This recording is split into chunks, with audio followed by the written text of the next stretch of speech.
Bonjour à tous et merci de nous suivre sur Business 24 Africa, la chaîne panafricaine d'information économique. On évoque les bons chiffres de la croissance économique africaine, mais elle ne suffit pas à garantir un emploi productif à chaque Africain en âge de travailler. Même si l'emploi a augmenté de 2 à 3% ces dernières années, la situation reste critique sur le continent. Face aux difficultés des pouvoirs publics à recruter et au faible taux d'embauche du secteur privé formel, certaines voies autorisées préconisent l'entrepreneuriat comme solution. C'est donc pour parler de cette discipline de l'action que nous avons invité un spécialiste du domaine. Dr Kwasi Kofi Ambroise, bonjour. Bonjour. Et merci d'avoir répondu à notre invitation. Je rappelle que vous êtes enseignant à l'université Nangui Abrogwa d'Abobo-Adjamé, expert en gestion des projets et entrepreneuriat. Vous êtes aussi fondateur d'école et responsable d'un cabinet international. Voilà. Docteur Kwasi Kofi Ambroise, quelle situation de l'emploi faites-vous en Afrique en général et en Côte d'Ivoire en particulier? Il faut dire que la situation de l'emploi en Afrique ressemble un peu à celle des pays même européens qui aujourd'hui connaissent une crise de l'emploi des jeunes. Et en Côte d'Ivoire, par contre, nous avons un peu ce problème parce que beaucoup de jeunes sont formés dans nos écoles. L'État ne peut plus les embaucher à la fonction publique parce qu'il y a eu un temps où tous les jeunes avaient cette idée, j'appelle le guirgazianisme, c'est-à-dire avoir cette idée de pouvoir faire aller à la fonction publique. Et aujourd'hui, il se trouve que l'État ne peut plus employer tout le monde à la fonction publique. C'est difficile, c'est devenu critique. Beaucoup de diplômés sortent et n'ont pas d'emploi. C'est pour dire qu'aujourd'hui, la plupart des jeunes qui sont formés dans nos universités, dans nos grandes écoles, n'ont pas d'emploi. Donc, la situation est alarmante pour certains pays et critique même en Côte d'Ivoire, surtout avec les crises que nous connaissons. Ok. Est-ce qu'au niveau des pouvoirs publics, on a de véritables politiques d'emploi, d'insertion des jeunes? Il faut dire que, ça je voudrais dire de façon théorique, les présidents, les ministres font des efforts. Par exemple, en Côte d'Ivoire, vous avez l'AGEP, vous avez l'AGIFOP, vous avez l'INIE. Le FIDEN. Tout, sur le plan théorique, tout est mis en place. Mais dans la réalité, dans la pratique, ce n'est pas encore performant. Parce qu'il y a une culture entrepreneuriale que n'ont pas ces jeunes. Et ceux même souvent qui sont à la tête de ces structures-là n'ont pas la culture même, n'ont pas la vision entrepreneuriale. Donc ils ne peuvent pas insuffler l'entrepreneuriat, la création d'emplois aux jeunes. C'est là le véritable problème. Mais sinon, les structures sont là. Et je pense que des solutions que nous allons donner peut-être pourront améliorer un peu la situation, sinon c'est vraiment difficile. Pour les dirigeants d'entreprise, les formations ne répondent pas aux besoins. Quel commentaire? Effectivement, on forme aussi des gens. Je me rappelle en Côte d'Ivoire, il y a des diplômes de cosmétologie, des diplômes de... pas de diplômes de BTS, mais en fait qui ne répondent pas aux réalités des entreprises. Donc, on forme beaucoup de jeunes, mais dans le secteur surtout tertiaire. Et on néglige d'autres secteurs. Ce qui fait que les formations que les jeunes ont ne répondent pas forcément aux besoins de l'emploi en Côte d'Ivoire et en Afrique. On n'a pas beaucoup de jeunes formés comme ingénieurs techniques, alors que le besoin... Voilà, on forme en gestion commerciale, en finance et comptabilité, et il s'arrête seulement peut-être au BTS finance et comptabilité. On a des milliers de jeunes en finance et comptabilité, en communication et ressources humaines, qui ne connaissent même pas les métiers dans ces domaines. Vous allez prendre un jeune qui a fait communication, mais il ne connaît même pas les métiers de la communication. Il a fait gestion commerciale, il ne sait même pas ce qu'on appelle la distribution. Tu vois, non? Donc ça fait que c'est un véritable problème. On forme pour former, mais pas pour l'emploi. Est-ce qu'il n'y a pas un problème d'orientation, vous en tant que formateur, que faites-vous? Oui, c'est pourquoi, par exemple, je pense qu'en Côte d'Ivoire, le ministre de l'Enseignement supérieur a essayé de valuer les écoles, de faire tout pour que les écoles puissent répondre aux besoins des entreprises. Et nous, en tant qu'opérateurs économiques, en tant que fondateurs, nous essayons quand même d'insuffler un peu à nos étudiants des réalités. C'est pourquoi, par exemple, moi à l'université, lorsque on m'a donné un cours d'organisation et gestion d'entreprise, j'ai vu qu'il y avait un chapitre savoir entreprendre. Et au début, ça a été difficile, mais depuis près de 10 ans, j'ai mis l'accent sur l'entrepreneuriat. Et ça fait qu'aujourd'hui, mes étudiants montent des projets. Au début, c'est un peu difficile, mais 4 ans après, ils me voient, Big Manager, tu nous as aidé aujourd'hui, on sait l'entrepreneuriat, on sait entreprendre. Ok, et la transition est toute trouvée. Nous allons maintenant parler de l'entrepreneuriat. Ouais. D'abord, en tant qu'enseignant, donnez-nous une approche définitionnelle de l'entrepreneuriat. L'entrepreneuriat, d'abord, vient du mot entrepreneur. qui tisse sa racine du mot entreprise. Or, l'entreprise, c'est quoi? L'entreprise, c'est toute unité légale qui dispose d'une certaine autonomie de décision, qui produit des biens et des services et dont la finalité est le profit, mais qui vit dans un environnement certain. L'environnement politique, culturel, économique, social, technologique, géographique, démographique, écologique. Je dirais que c'est pourquoi certains diront que l'entrepreneuriat, c'est le fait d'entreprendre, de créer sa propre entreprise, d'être son propre chef, tout en étant prudent et innovateur. Ok. Pour des jeunes qui sortent de nos universités et grandes écoles, comment entreprendre? Ça, c'est une bonne question. Comment entreprendre? D'abord, il faut que nous leur donnions une culture entrepreneuriale. Cette culture va partir, comme l'a fait au lycée Sainte-Marie en Côte d'Ivoire, où déjà en 6e, on enseigne un peu l'entrepreneuriat. On enseigne les jeunes à découvrir les métiers. Donc, comment entreprendre? C'est d'abord, au-delà des études, être pratique dans son domaine. Je fais par exemple de gestion commerciale, je fais du commerce, il faut que j'apprenne déjà à distribuer des produits. Par exemple, les écoles doivent permettre aux jeunes d'incuber des pépiniers dans les écoles. De sorte que l'enfant qui fait gestion commerciale, il apprend à distribuer, à vendre des produits. On peut prendre voir une entreprise qui a du savon, on dit vendez du savon, vendez des parfums, vendez du poulet. Vous voyez. Donc, comment entreprendre? Ça part et du gouvernement, ça part dans les écoles, ça part dans les familles. Donc, c'est tout ça. C'est un pan de la culture entrepreneuriale. On peut les aider à entreprendre. Comment entreprendre? C'est aussi, je dirais, pendant les vacances, quand on est jeune, essayer de faire quelque chose. Je vous apprends que j'ai une servante. Dernièrement, j'ai une servante qui est venue. Et il y a mon fils qui travaillait, et puis elle a commencé à lui montrer les mathématiques. Il me fait, j'ai le bac C, je viens d'avoir le bac C, monsieur Orpheline. J'ai dit, de venir faire 3 mois. Donc, elle est venue, son entrepreneuriat, c'est d'abord de venir avoir un peu d'argent en étant servante. En étant servante, elle va prendre l'argent et puis commencer à faire des activités, à commencer à vendre. Donc, elle n'est pas allée se mettre dans une rue pour autre chose, mais l'entrepreneuriat du travail. Chercher un emploi de servante, avoir de l'argent et faire d'autres activités. Ok, aujourd'hui, sous nos tropiques en Afrique, quels sont les secteurs porteurs dans lesquels les jeunes peuvent entreprendre pour... Mais les secteurs porteurs, il y en a beaucoup. Si je vous disais par exemple que l'agriculture est un secteur porteur, quand je vois les livres, les journaux sur l'économie, la tribune de l'économie, je vois que chaque fois, on montre les trucs de l'agriculture, le manioc. Avec 1 hectare, vous investissez peut-être 750 000, vous avez peut-être 1 ou 2 millions de bénéfices. L'arachide, il y a par exemple la tomate. Donc, au niveau de l'agriculture, il y a un domaine important. Nous avons des terres en Afrique. On peut faire l'élevage de poulets, de lapins. Donc, il y a 2 domaines déjà très importants. Nous devons amener nos jeunes, c'est l'agriculture et l'élevage. Maintenant, dernièrement, j'étais au tennis de table, il y avait des jeunes. L'entraîneur même se cherche. Il dit, mais... Et j'ai vu une expérience au Nigeria, où un monsieur est devenu milliardaire avec le tennis de table. Le tennis de table? C'est un sport, on joue à 2. Regarde le tennis, on fait il y a une table, c'est du bois, il y a du fer, il y a un filet, il y a des raquettes, il y a une balle. Le monsieur, il a pu créer des milliers d'emplois. Il a, par exemple, les tables, on les paye en Europe à 500 000, 700 000. Moi, je viens de faire une table à 100 000.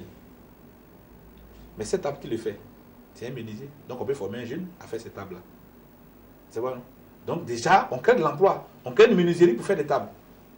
En même temps, on fait les raquettes. Le caoutchouc, là. Les raquettes, moi, je viens de payer une raquette à 65 000. Mais le caoutchouc vient d'où? De l'Afrique. Le bois vient de l'Afrique. Et il y a des gens qui peuvent le faire en Côte d'Ivoire. M. Nangui peut le faire, un monsieur que je connais. Donc, pourquoi ne pas créer de l'emploi avec ça? Les balles, le monsieur au début, il a fait les balles. On dit, oh, c'est les balles du Nigeria. Mais aujourd'hui, ces balles sont devenues performantes. Donc, déjà, il a créé des dizaines de milliers d'emplois. Et non seulement cela, il a fait commercialiser les tables. C'est-à-dire, quand vous jouez 50 francs, lui, il a 50 francs. Et une table, il rapporte au minimum 50 à 100 000 francs par jour. Quand il y a 1000 tables, il y a 50 millions. Donc, l'emploi, pour moi, il y a de l'emploi en Côte d'Ivoire.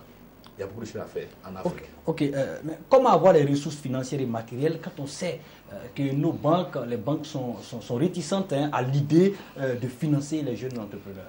Un jour, il y a un jeune qui est venu me voir Il dit, monsieur, j'ai une idée. J'ai un projet de créer une école. Ça fait 300 millions.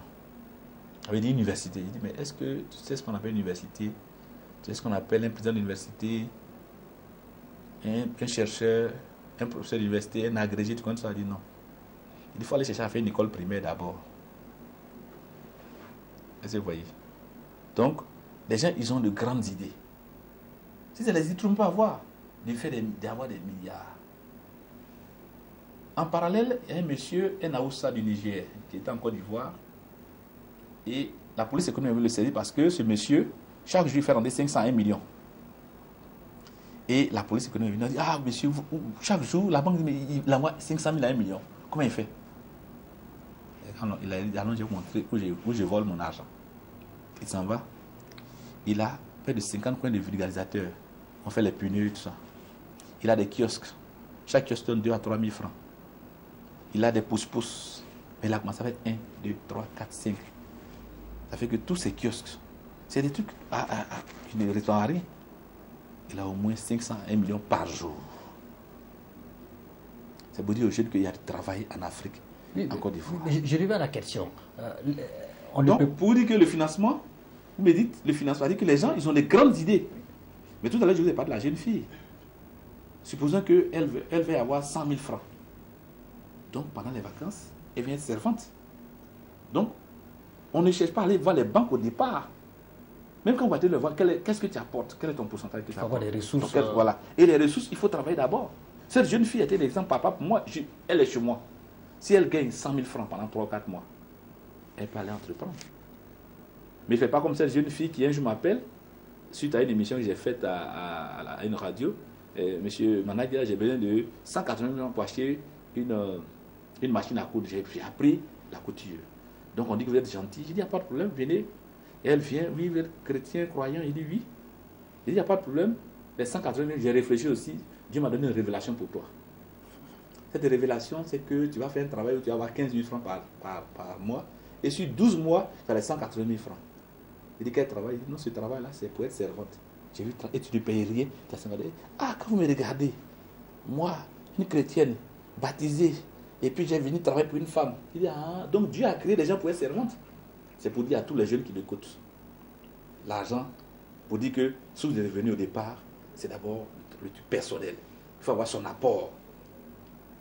C'est ça qui est important. Beaucoup de jeunes ont des idées, mais ils ne veulent pas chercher même leur propre apport. Il y a un autre qui est venu chez moi, ça vous donne l'exemple, qui est venu chez moi, un jeune, et qui habitait chez moi. Et il a eu un BTS en maintenance informatique, mais il ne maintient rien. Il mange, il dort, et chaque jour, c'est d'abord un chrétien, donc il chante. Jésus est mon ami, il fait les grands chants, et il ne m'apporte rien. Et mon eau augmente, mon courant, il regarde tous les films brésiliens, Rubita, Coaguta, Kofita, au cœur du péché, et il veut, il ne fait rien, vous voyez, non? Un matin, je lui ai dit, je t'ai trouvé du travail, j'allais faire gardiennage de nuit. Puisque tu aimes prier, d'abord, à 4 heures, il peut me déranger. Et voici ce monsieur, il dit non, il est fâché. Il dit, mais donc tu vas rester chez moi, manger, dormir? Hein? Non, c'est pas bon. Vous voyez que. Donc c'est pour dire que moi, je ne suis pas d'accord avec ces principes de banque, choses. Il faut se battre soi-même d'abord. Faire des petits métiers. Un petit métier en Côte d'Ivoire, en Afrique, on peut tout faire. Et un dernier exemple, je m'excuse, il y a un jeune, un étudiant, qui voulait faire qui m'avait dit qu'il est orphelin.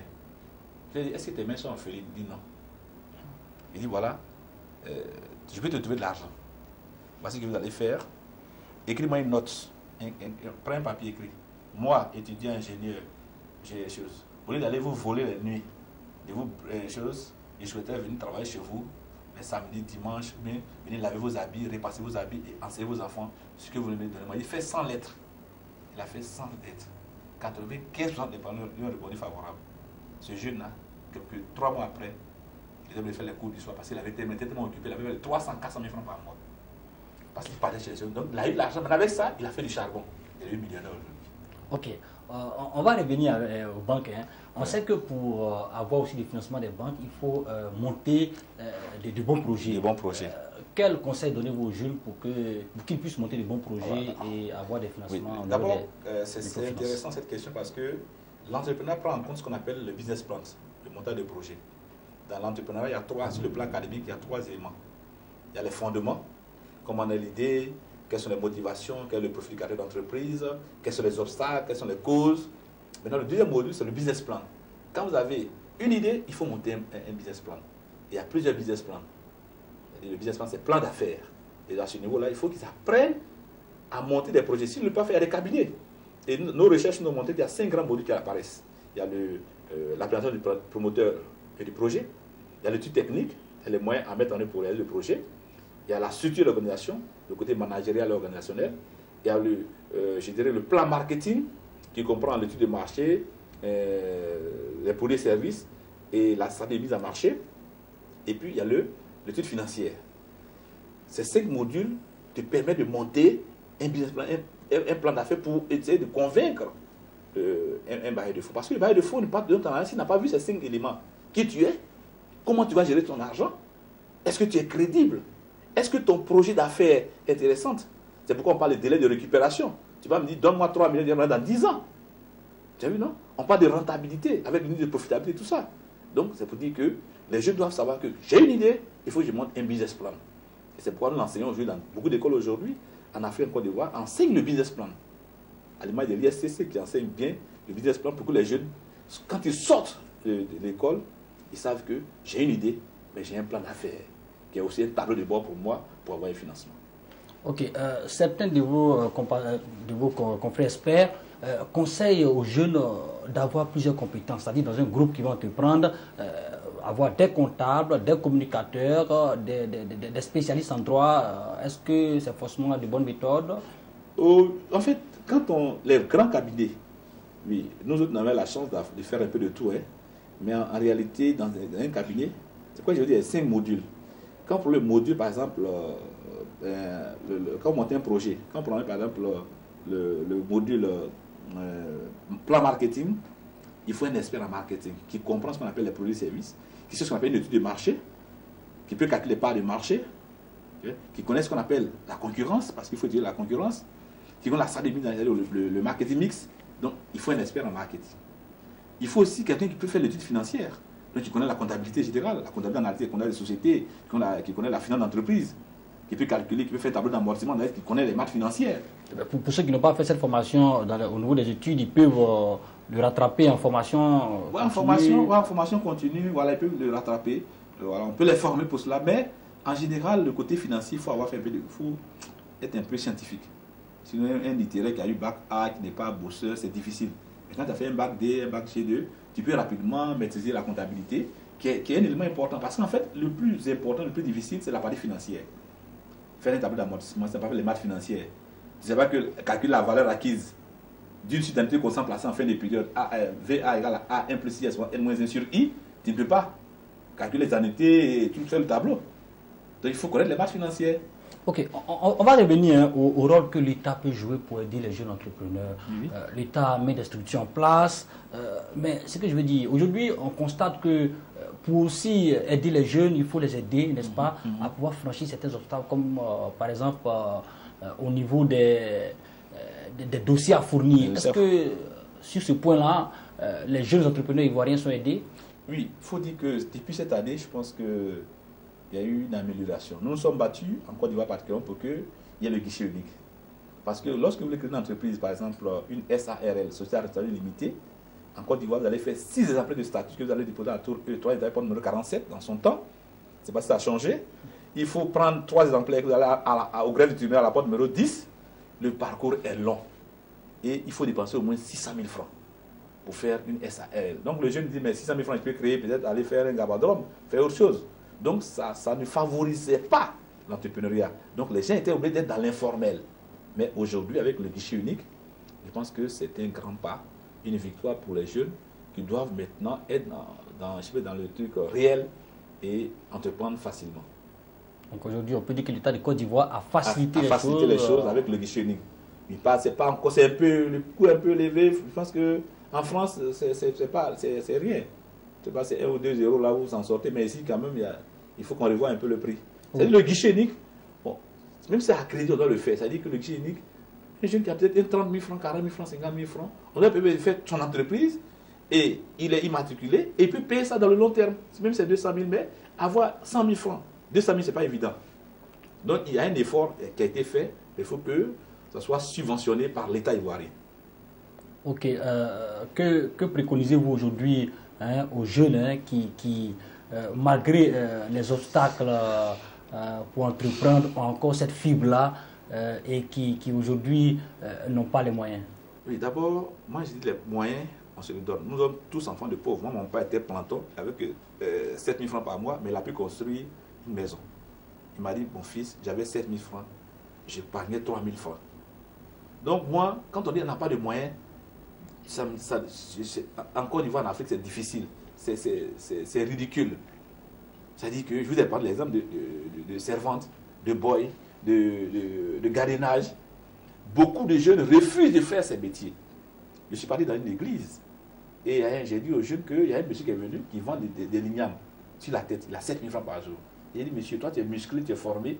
Il dit, monsieur, si je prends une ligname sur ma tête, je ne vais pas avoir femme dans l'église. Il dit, ah, donc toi, à cause des femmes dans l'église, tu ne peux pas porter des lignames sur la tête pour avoir de l'argent. Donc, quand vous dites qu'il n'y a pas de moyens, les moyens, on se le donne.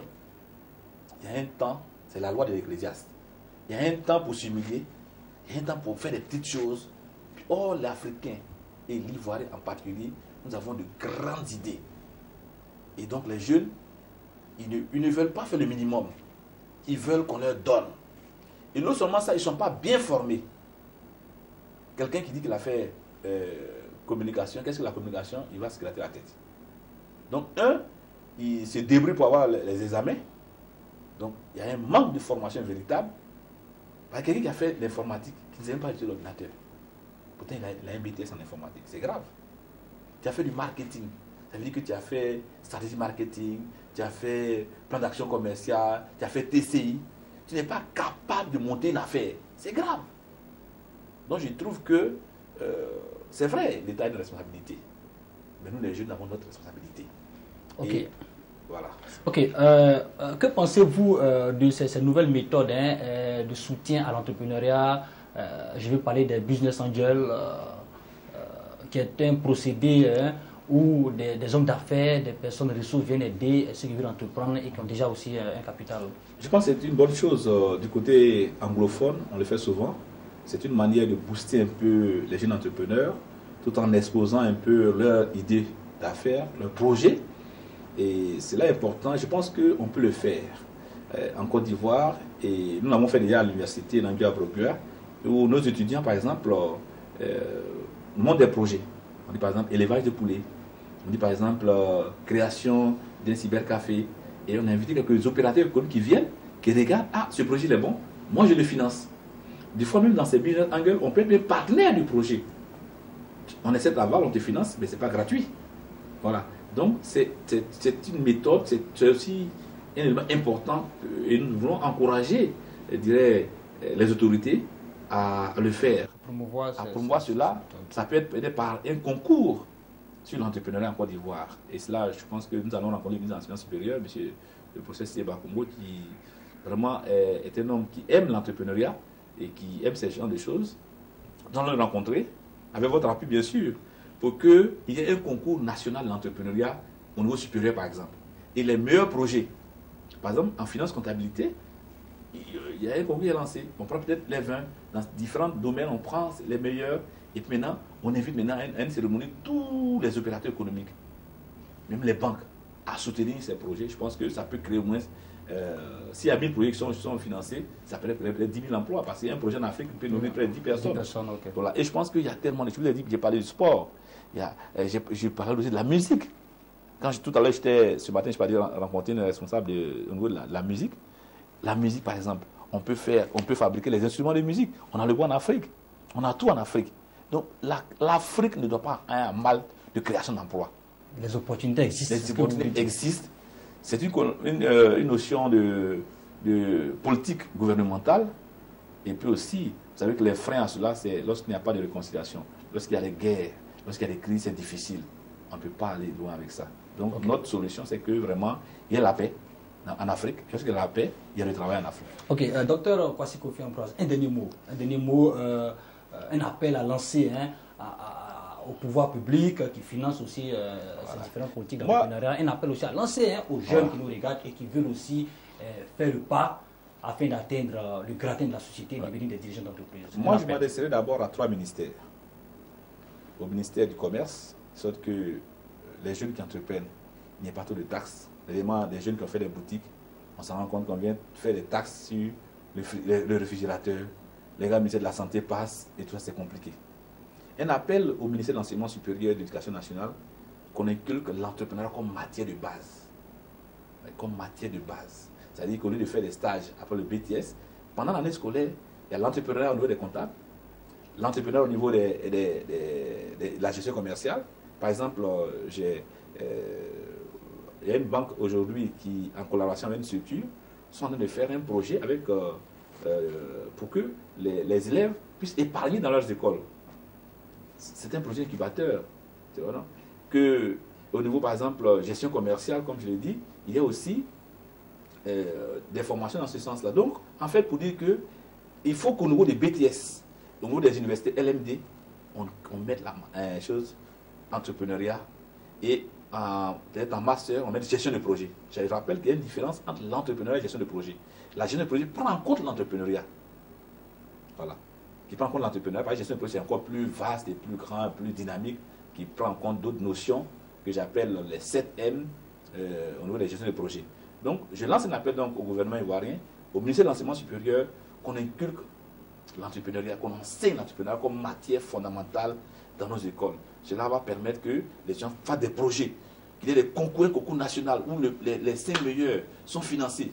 D'abord que ça va donner chose. Et qu'on encourage aussi les enseignants, qu'on forme des enseignants, au lieu de former des projets dans certaines matières où on ne voit pas le résultat. Et ça, je le dis, ça fera mal à certaines personnes. Mais je l'ai dit, on dit art plastique, on enseigne art plastique, on enseigne la musique, mais on ne va pas jusqu'au bout. Moi, j'ai fait de la musique, mais je ne sais pas quelle note que j'ai apprise. J'ai oublié, parce qu'on n'est pas allé jusqu'au bout. Donc, il faut qu'on forme maintenant des professeurs qui ont fait, par exemple, Sciences Éco, des professeurs d'économie, là, qu'on spécialise en entrepreneuriat. Et ça, nous avons les moyens de les former en Côte d'Ivoire. Il y a beaucoup d'experts qui peuvent les former. Et le dernier ministère je dirais le ministère de l'Éducation nationale aussi. Voilà, à la base. Vous voyez, les Ghanéens, par exemple, dès l'école primaire, l'enfant, quand il va en vacances, il vient, il apprend un métier. C'est vrai, non? Voilà. Et aujourd'hui, on parle du sport au niveau de la Jamaïque. Ils sont les meilleurs au niveau du sport, de l'athlétisme. Parce qu'il y a des écoles primaires, même privées, qui font de l'entrepreneuriat du sport. Donc, l'enfant aussi paye un cours. Et quand Usain Bolt n'est pas venu de... Il y a au moins 100 Usain Bolt qui vont venir. Chez nous, à Auré, ça a 15 ans, 16 ans qu'elle a commencé à courir. Elle ne peut pas dépasser la Jamaïcaine. Elle va tout faire, elle ne peut pas. Parce qu'elle est déjà bloquée à ce niveau. On ne le souhaite pas. Hein. Non, je veux dire que la Jamaïque forme dès l'école primaire. C'est-à-dire que c'est pensé, c'est planifié. Donc il faut que dans nos écoles primaires, en Côte d'Ivoire, en Afrique, on commence à former dès l'école primaire, des écoles spécialisées. L'Allemagne est parmi les meilleurs au niveau du sport, dans les 10 meilleurs dans chaque domaine du sport. Parce qu'ils ont fait une étude sociologique où dans chaque région, on va des CPI jusqu'au doctorat. Ça peut être du volleyball, ça peut être du basket. Les Allemands sont partout. Parce qu'ils ont planifié cela. Donc le conseil que je nous, c'est que ça ne soit pas quand un ministre vient et bouleverse tout ou bien quoi, mais qu'on planifie les choses. C'est ce que nous voulons faire. Et je pense que l'État de Côte d'Ivoire, quel que soit le président qui sera là et qui est là, doit penser à l'avenir, doit penser à l'entrepreneuriat, parce que l'État ne peut plus embaucher. Le fonctionnariat est terminé, ce qu'on appelle le guirgazianisme. Les guirgaziens, les gens fonctionnaires, ils sont là, collés au salaire. Le salaire ne peut pas nourrir son homme, ça ne fait que compromettre et ça ne fait qu'être compromis. Il faut penser à l'entrepreneuriat, qui est le fait d'entreprendre, de créer sa propre entreprise. Okay. C'est les entrepreneurs qui sont riches. Quand l'entrepreneur est riche, le pays est riche. Ok. Voilà, merci au docteur Kwasi Kofi Ambroise d'avoir répondu à notre invitation. Je rappelle que Dr Kwasi Kofi Ambroise est enseignant à l'université Nangui Abrogoa d'Abouba-Djamé, c'est en Côte d'Ivoire. Il est aussi expert consultant en gestion des projets et entrepreneuriat. Vous êtes aussi le fondateur d'un établissement supérieur et aussi responsable d'un cabinet international. Merci d'avoir répondu à notre invitation. Quant à vous, téléspectateurs, nous vous donnons rendez-vous pour une prochaine émission de l'UCAD. Merci.